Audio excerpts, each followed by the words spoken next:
Hello viewers, welcome to my channel. খাওয়া হবে জমজমাট। আজকের রেসিপি কফি কেক। মেয়ে খুব ঘরে কেক খাবে বলে বায়না করছিল, আর তাই চটপট বানিয়ে নিলাম ঘরেতেই কফি দিয়ে তৈরি কফি ফ্রুটস কেক। ঘরে থাকা উপকরণ দিয়ে চট করে এই কেকটা যখন ইচ্ছা বানিয়ে নিতেই পারো। খেতে কিন্তু দুর্দান্ত। খেতে ছোট থেকে বড় সবার এই কেকটা খেতে ব্যাপক লাগে। দারুণ টেস্টি, কফি ফ্লেভারে ভর্তি। একবার যদি না খেয়ে থাকো, কেকের স্বাদে মিস করে গেলে। সম্পূর্ণ নিরামিষ এই কেকটি আজকে আমি কফি কেক ডিম ছাড়া বানিয়ে নিয়েছি। চলো দেখে নেওয়া যাক কী করে বানালাম।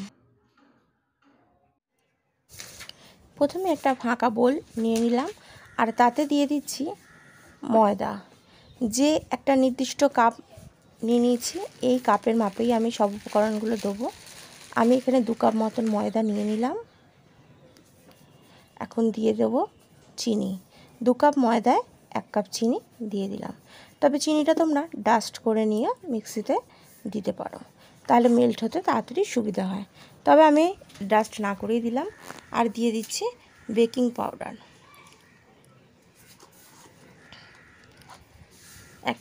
আমি একটু 1 চামচের বেশি, মানে 1.5 চামচ মতন দিলাম বেকিং পাউডার। আর এই যে একটা 10 টাকার কফি, এই কফি থেকে 1 চামচের একটু বেশি কফি আমি দিয়ে দিচ্ছি এর মধ্যে।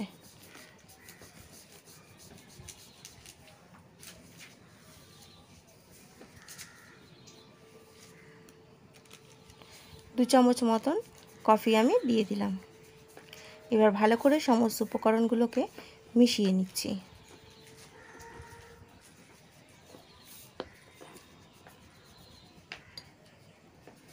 মিশিয়ে নিলাম চামচ দিয়ে।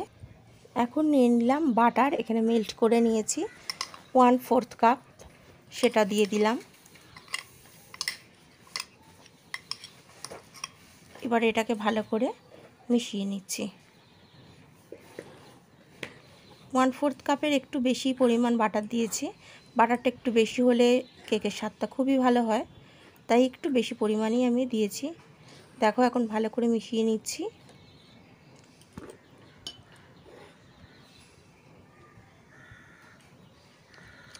এখন দিয়ে দিচ্ছি 1/2 কাপ মতন দুধ। দুধটা দেওয়ার পর ধীরে ধীরে মেশাবো।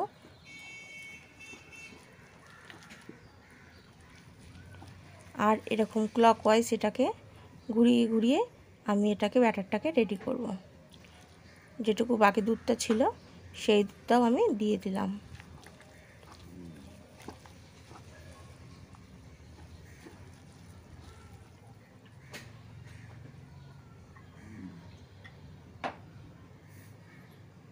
আমি আরও 1/2 কাপ দুধ এখানে দিয়ে দিচ্ছি। তাহলে টোটাল আমি 1 কাপ দুধ এখানে ইউজ করলাম।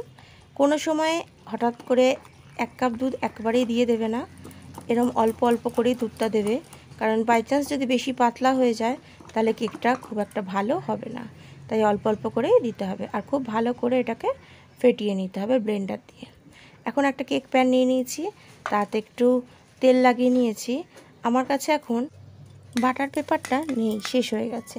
তাই বাটার পেপার ছাড়াই খুব ইজিভাবে কেকটা কিভাবে ডিমোল্ড করা যাবে সেই জন্যই আমি এখানে ভালো করে এই কেক প্যানটার গায়ে তেল লাগিয়ে নিলাম। তোমাদের কাছে বাটার পেপার না থাকলে তোমরা এইভাবে বানাতে পারো, তাতে কিছুই অসুবিধা হবে না। এবার উপর থেকে একটু শুকনো ময়দা ছড়িয়ে দিচ্ছি। শুকনো ময়দা ছড়িয়ে দিয়ে ভালো করে এটাকে শুকনো ময়দাটা চারিদিকে লাগিয়ে দেবো।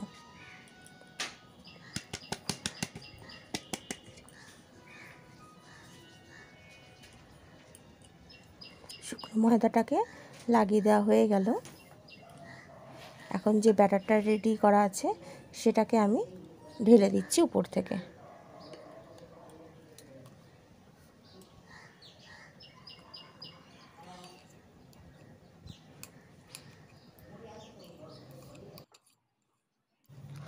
সমস্ত ব্যাটারটা ঢেলে দেওয়া হয়ে গেল আমার। এখন এটা একটু ট্যাপ করে নিচ্ছি।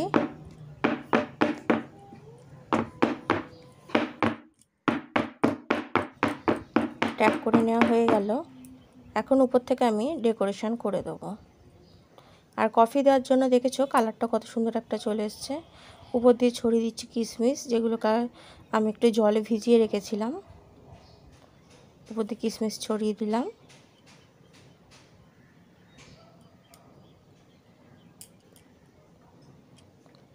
দিয়ে দিচ্ছি কাজু।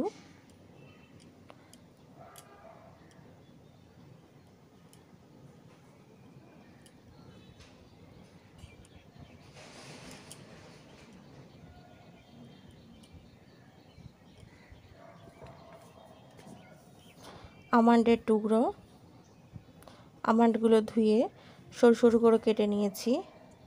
এবার আমন্ডের টুকরোগুলো দিয়ে দিচ্ছি।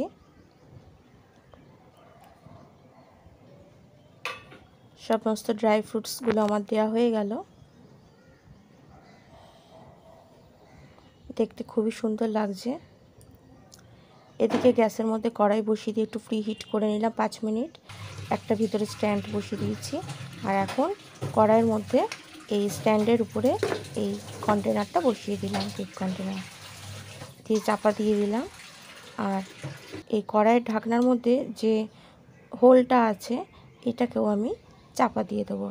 একটা লবঙ্গ এর মধ্যে দিয়ে দিচ্ছি, এটা হোলটা আটকে যাচ্ছে। তোমরা কোনো কাগজ বা কাঠি ঢুকিয়েও হোলটা আটকে দিতেই পারো। এখন এটাকে আমি 20 মিনিট রেখে দিয়েছি ফার্স্ট। দেখো 20 মিনিট পর তোমাকে দেখাচ্ছি কতটা ফুলে উঠেছে। কিন্তু কেকটা এখনও কাঁচা আছে, দেখেই বোঝা যাচ্ছে। এটা মোটামুটি একটা কেক হতে 45 মিনিট লাগে। আর গ্যাসের ফ্লেমটা একদম লোতে রাখা আছে। এখন এটা আমি চাপা দিয়ে রেখে দিচ্ছি। ফিরে আসলাম 45 মিনিট পর। দেখো কেকটা একদম পারফেক্টভাবে হয়ে গেছে। কেকটা অনেকটা বেশ ফুলেও উঠেছে।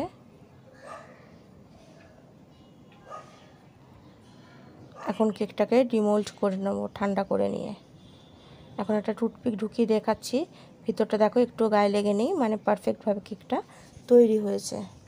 যদি কাঁচা থাকতো তাহলে গায়ে লেগে থাকতো। কেকটা আমার ঠান্ডা হয়ে গেছে, কত দেখো সফট হয়েছে, আঙুল দিয়ে চিপে দেখাচ্ছি। উপর দিয়ে আমি একটু বাদামও ছড়িয়ে দিয়েছিলাম। এখন একটা ছুরি দিয়ে গাটাকে একটু ডিমোল্ড করে দিচ্ছি। গায়ের অংশটা কেক থেকে আলাদা হয়ে যাচ্ছে।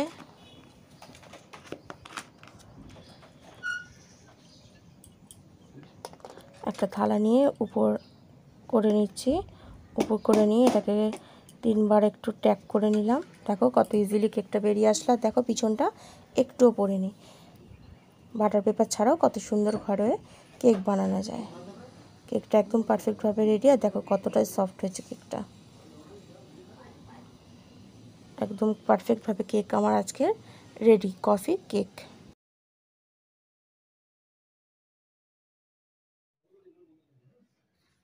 যদি রেসিপিটি ভালো লেগে থাকে চ্যানেলটিকে সাবস্ক্রাইব করে পাশে থাকা বেল আইকনটিতে অবশ্যই ক্লিক করবেন, যখন যে রেসিপি আপলোড করব তার নোটিফিকেশান সবার আগে পাওয়ার জন্য। শেয়ার করবেন, লাইক করবেন, কমেন্টস করবেন। ভালো থাকবেন, সুস্থ থাকবেন আর আমার পাশে থাকবেন। মানে খাওয়া হবে জমজমাটের পাশে। নতুনত্ব রেসিপি দেখতে হলে অবশ্যই আপনাকে থাকতে হবে, খাওয়া হবে জমজমাটের সাথে। আজ তবে আসি বন্ধু, আবার দেখা হবে অন্য কোনো দিন অন্য কোনো একটা সুন্দর রেসিপি নিয়ে। এখন কেকটাকে আমি কেটে দেখাচ্ছি। দেখো কত ইজিভাবে কেকটা কেটে যাচ্ছে।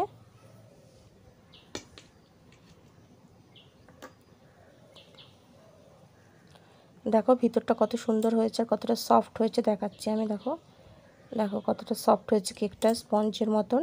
পুরো বাজারের কেনা ফ্রুট কেকের মতনই হয়েছে। আর খেতেও একদম পারফেক্ট হয়েছে। আমার মেয়ের তো খুবই ভালো লেগেছে এই কফি কেকটা। কি বন্ধুরা, তোমরাও বাড়িতে বানিয়ে নিও কফি ফ্রুটস কেক। আশা করি তোমাদেরও সবার খুব ভালো লাগবে। ভিডিওটি সম্পূর্ণ দেখার জন্য, শুরু থেকে শেষ পর্যন্ত আমার সাথে থাকার জন্য তোমাকে জানাই অনেক অনেক ধন্যবাদ। আবার দেখা হবে অন্য কোনো দিন ঠিক দুপুর 3টেতে।